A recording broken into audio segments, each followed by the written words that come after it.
Que Apocalypse 4, 9 à 11. Verset 9.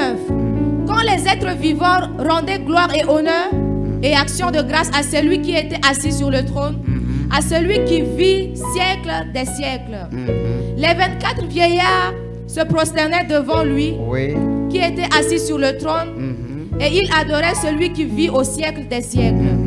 Et ils jetèrent leur couronne devant le trône en disant: Tu es digne, notre Seigneur, Tu es digne, notre Seigneur, et notre Dieu, de recevoir la gloire, l'honneur l'honneur et la puissance. Car tu as créé toutes choses, et c'est par ta volonté qu'elles existent, et qu'elles ont été créées. Dis, c'est par la volonté de Dieu que j'existe. C'est par la volonté de Dieu que j'existe. Et c'est par la volonté de Dieu que j'ai été créé. Et c'est par la volonté de Dieu que j'ai été créé. Au nom de Jésus-Christ, ma destinée est juste. Ma destinée est juste. Et ma lampe doit exister. Et ma lampe doit exister. Au nom de Jésus. Au nom de Jésus. Amen. Amen. Ce soir, et Jésus, la lampe de ma destinée. Et la lampe qui est éteinte, cette lampe va s'allumer. Je dis, Dieu va allumer cette lampe. Parce que nous avions lu une histoire tout à l'heure. Et la Bible dit, quand il est monté sur la croix, parce qu'il y a deux civilisations dans le monde. La première civilisation était la civilisation de l'obscurité. Et c'est la civilisation qui est née avec la terre et le ciel. Maintenant, cette civilisation a duré. Et lorsque Dieu a vu que cette civilisation doit être configurée, mais vu que dans leur royaume, pour que quelque chose les représente, il faut que ça soit une lampe. C'est pourquoi Jésus a dit plus tard, on n'allume pas la lampe pour la mettre sous le boisseau, soit sous le lit, mais on allume la lampe et on la met pour que la maison soit éclairée. Donc Jésus voulait dire par là, je suis la lampe envoyée. Parce que la lampe de la destinée d'Israël est éteinte. Israël est dans l'obscurité. Donc Dieu a vu qu'il faut envoyer la deuxième civilisation. Et la deuxième civilisation, c'est la civilisation de la lumière. Donc cette lumière devait venir avec Christ. Et maintenant, comment cette lumière doit voir le jour?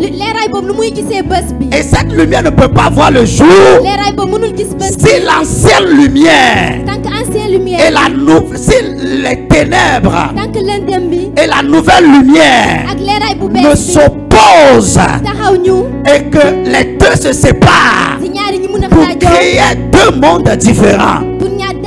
On ne peut pas avoir un deuxième monde. Parce qu'avant que Jésus ne vienne, il n'y avait qu'un seul monde. Mais après son départ, il y a deux mondes. C'est en cela que Jésus disait, vous êtes dans le monde, mais vous n'êtes pas du monde. Parce qu'il y a deux mondes qui ont été créés après sa mort. Et la Bible dit, quand il était sur la croix, il doit maintenant créer une lumière. Il doit maintenant créer une lampe. Il doit maintenant former la deuxième civilisation. Parce qu'il a vu que le peuple d'Israël, la terre tout entière était dans l'obscurité. Le soleil n'est pas la lumière. Les étoiles ne sont pas la lumière. Mais il dit, leurs œuvres sont dans les ténèbres.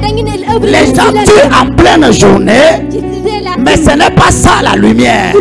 Parce que la lumière est en nous. Quand la lumière vient vers toi, tu fais les choses selon Dieu et non selon les hommes. Donc pour que le deuxième monde soit créé, Dieu a envoyé Jésus-Christ sur la croix. Et il a dit à Christ, maintenant arrivé sur la croix, il dit Eli, Eli, lama sabachthani. Mon Dieu, pourquoi m'as-tu abandonné? Parce que Jésus étant sur la croix s'est rendu compte que sa lampe est éteinte.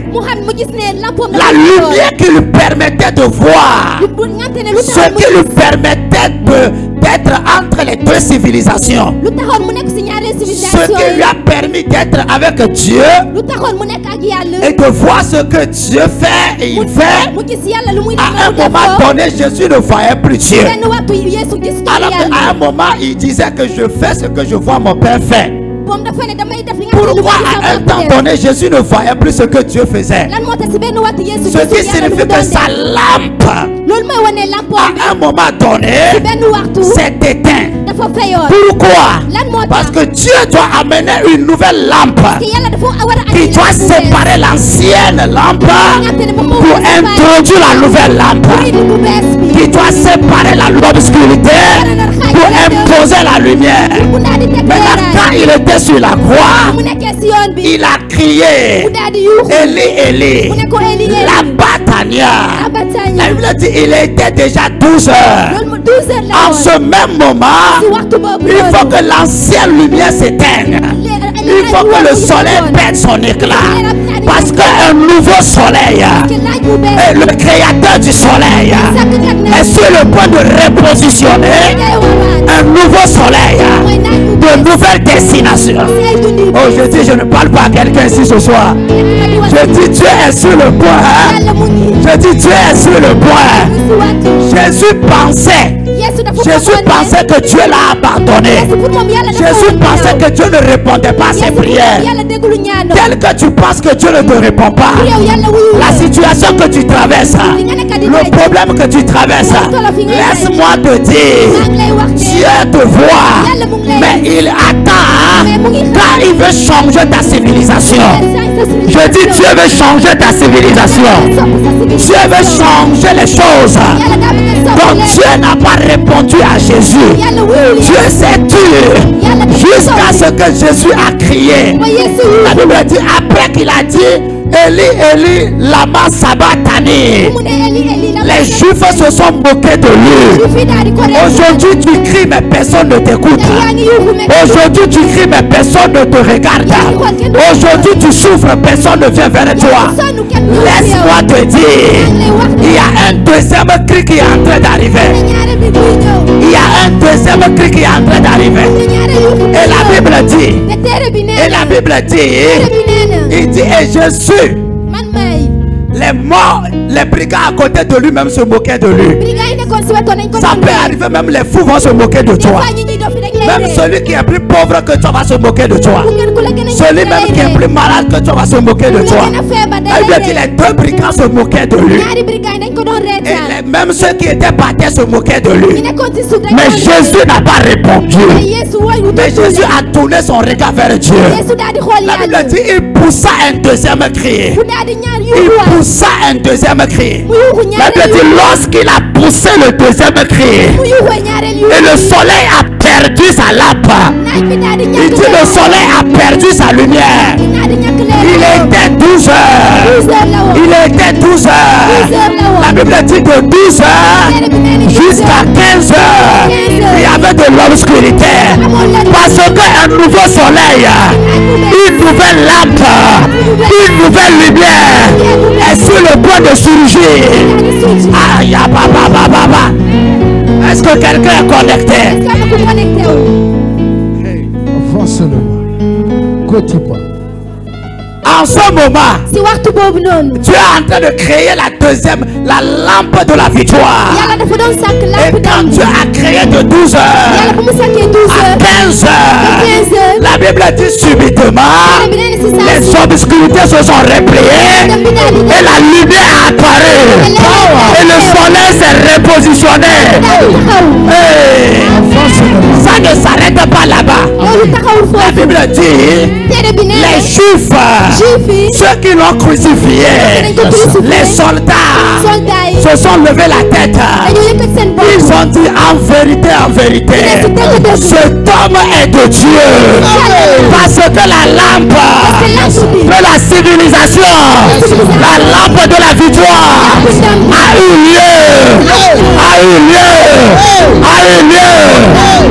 lieu, au nom de... Peu importe ta lampe, même si l'huile est finie dedans, Jésus est venu charger l'huile. Jésus est venu charger l'huile. Vous savez, Jésus a croisé Pierre. Quand il a croisé Pierre, Pierre n'avait plus de l'huile dans sa lampe. Mais vous allez comprendre par là qu'il y a un mystère. Dans ce mystère, dans le monde des esprits, Jésus a dit quand il devait restaurer la lampe de Pierre. Pierre s'appelait Simon. Quand il a croisé Simon, il a dit toi on ne t'appellera pas Simon, mais on t'appellera Pierre. Est-ce que quelqu'un comprend? Dans le temps jadis, il n'y avait pas l'allumette, mais les gens allument la lampe avec la pierre. Les deux pierres collées. Oh, est-ce que quelqu'un comprend? Oh, je dis, est-ce que quelqu'un comprend? Non, tu n'as rien compris. Je dis, dans le temps passé, il n'y avait pas allumette, il n'y avait pas de briquet, mais on allumait la lampe avec quoi? Avec la pierre. On met les deux pierres comme ça. Quand tu fais comme ça, ça s'allume. Et quand Jésus a vu Simon, il dit toi tu ne seras pas appelé Simon, on t'appellera Pierre, ce qui signifie le feu. On t'appellera la lampe. Tu vas prier, tu vas prier, tu vas prier, tu vas prier. Côte d'Ivoire.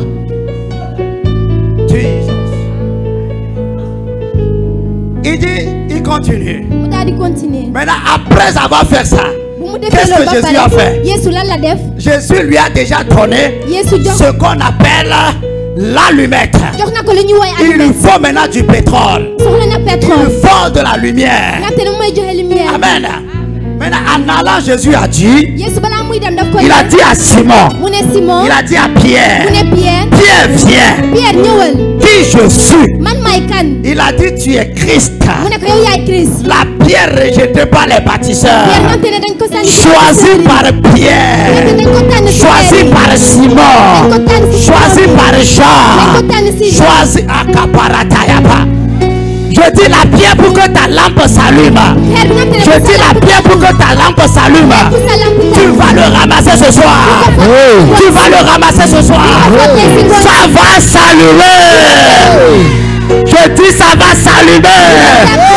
La pierre de ton mariage, la pierre de ta santé, ça va s'allumer. Raphaël prophète. Et là, il a dit à Pierre, ce ne sont pas le sang et quoi et la chair qui t'ont révélé ça. Mais il dit quoi? C'est l'esprit.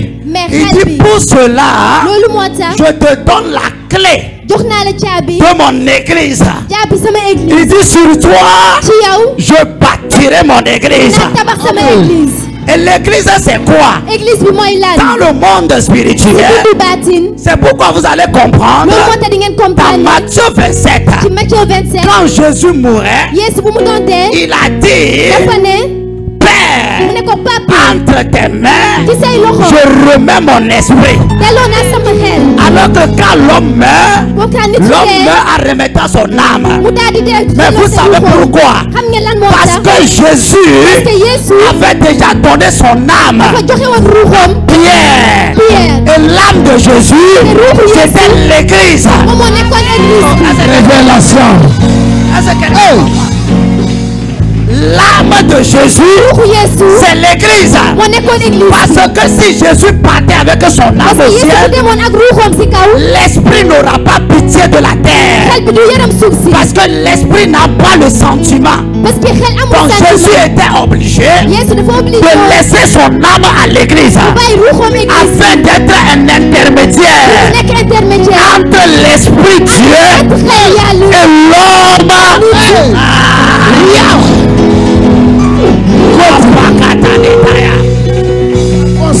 Parce que si Jésus partait avec son âme, Jésus n'allait pas faire 2 secondes au ciel. Ils vont redétruire l'église. Pourquoi? Parce que l'esprit n'a pas de sentiment. Dieu est un esprit. Donc Jésus a dit à Pierre, je te donne la clé de mon église. Il dit, je te donne mon âme. C'est pourquoi en mourant sur la croix, il a dit, Père, je te donne mon esprit. Parce que l'âme n'était plus en lui, mais l'âme est restée avec l'église. L'âme est restée avec l'église. Je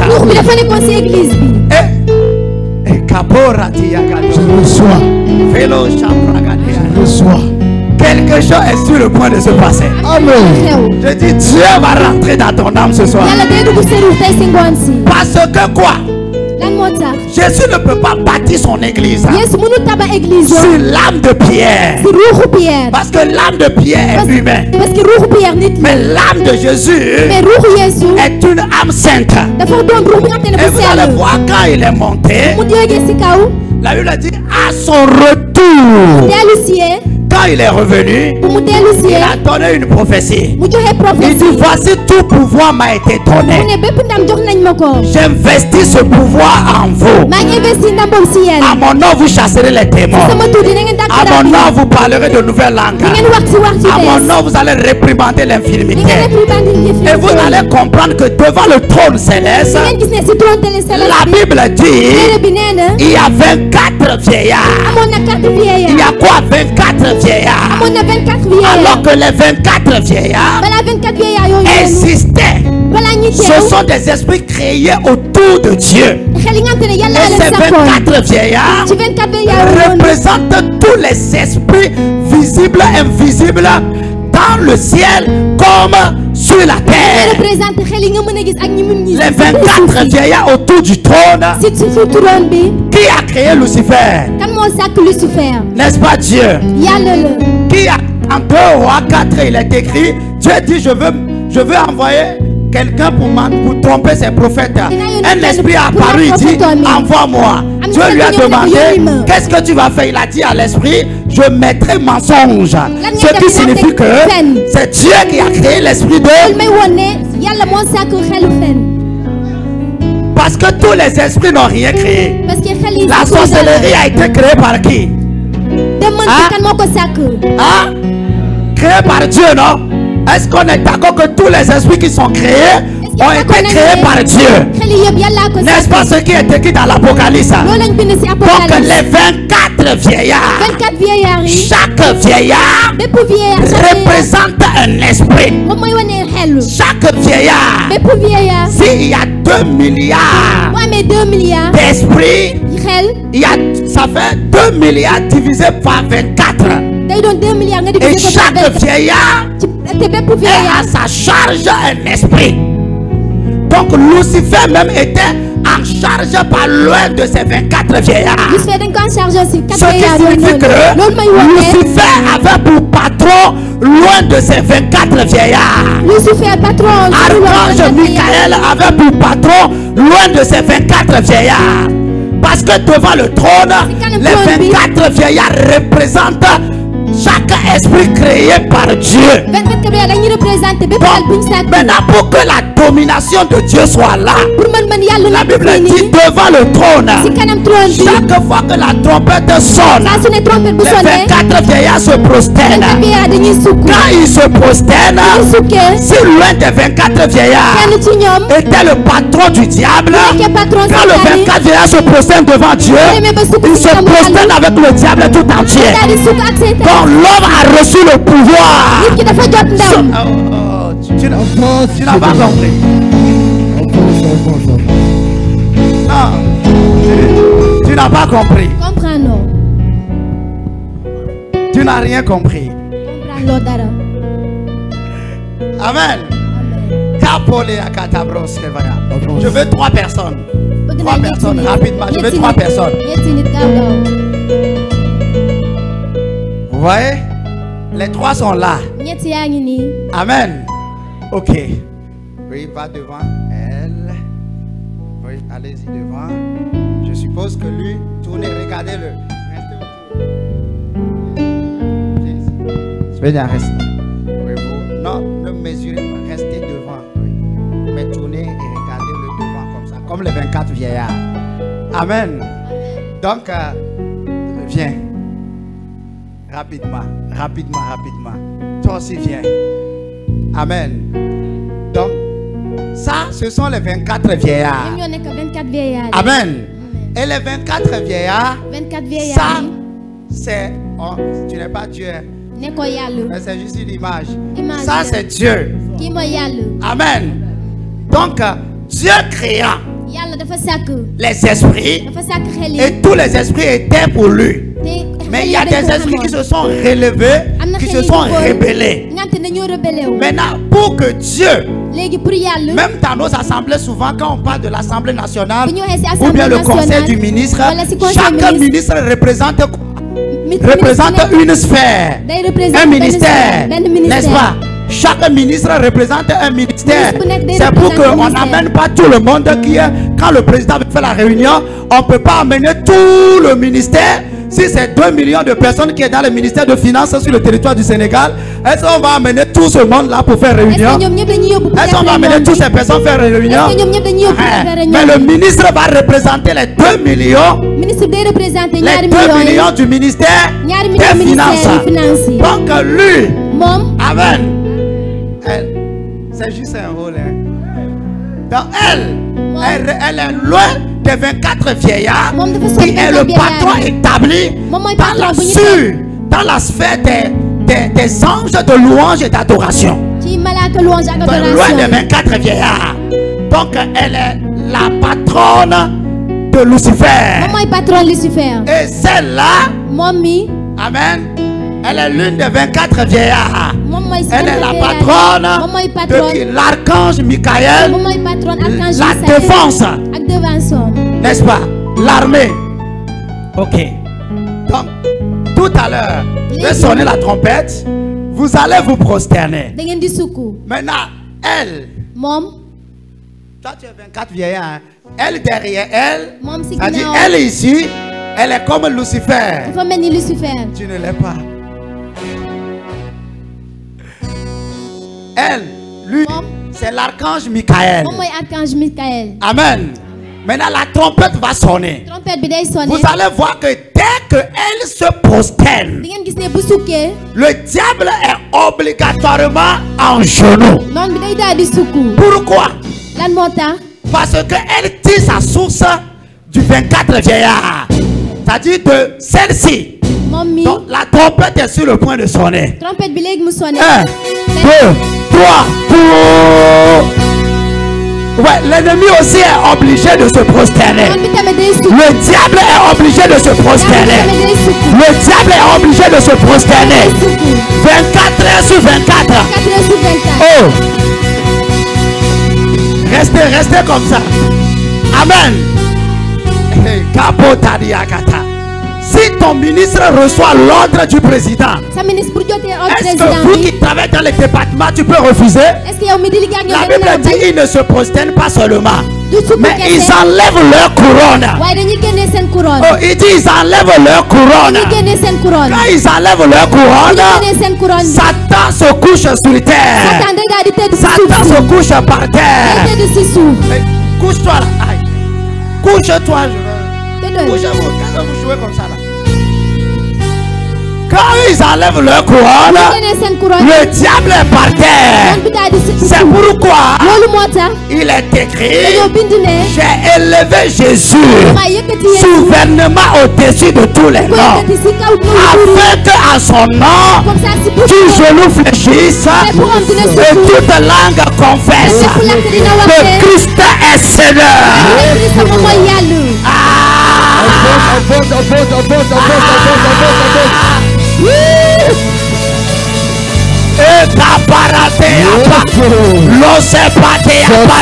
général. Ça se passe général. Est-ce que vous comprenez? Yes. Ce qui signifie que nous les chrétiens, celui qui a la clé de la révélation, même si, c'est-à-dire que même s'il n'est pas un gentleman de prière ou un bulldozer de prière, et qui a la révélation, il doit savoir que le diable chaque jour est en genoux du moment où les 24 vieillards se prosternent. Parce que avant qu'ils se prosternent, ils disent: tu es le Dieu créateur. En toi, tous les esprits ont été créés. Ce qui signifie qu'il est en train de dire, y compris Lucifer, y compris les